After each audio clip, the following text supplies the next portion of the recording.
The Truth and Reconciliation Commission was established to investigate the atrocities committed by the apartheid regime, to hold perpetrators accountable, and ultimately contribute to healing the deep wounds of South Africa's apartheid past. Its final report, released in March 2003, stressed the need for a bold prosecution approach for those not granted amnesty to avoid any notion of impunity. Over 2 decades later, survivors and families of victims feel betrayed by the democratic government.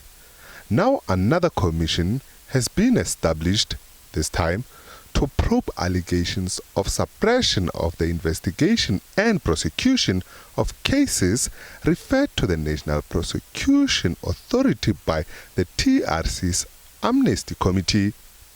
As it kickstarts off on Monday, it says it will proceed based on the evidence presented before it to determine who will be called to appear. But there is obviously the instance where we have heard the names of, for example, President Mbeki, former Minister Madbandla, that their names were mentioned in certain cases, Vusi Pikoli, and they are considered interested and affected parties. The inquiry was established by President Cyril Ramaphosa after 25 families in January this year pursued their cases in the Pretoria High Court, alleging interference, demanding action and damages. Amongst the complainants, the family members of the Craddock Four.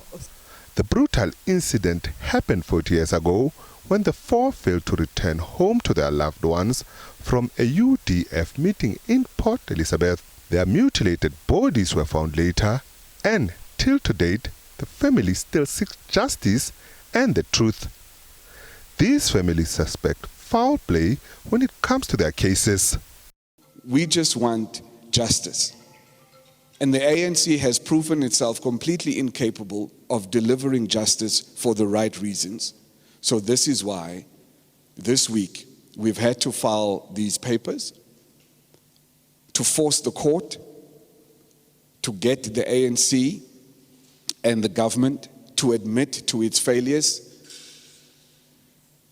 and its obligations to give us justice for the lives of our fathers, our parents, our brothers. Why has there been this political interference in the work of the Independent National Prosecution Authority to investigate and prosecute these cases, the cases which had been handed over from the TRC when it finished its business to the NPA?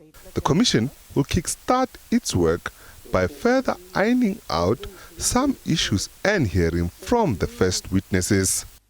We, I believe, are fairly confident that we have sufficient information to show how that political interference happened, and we hope that the Commission will take that seriously.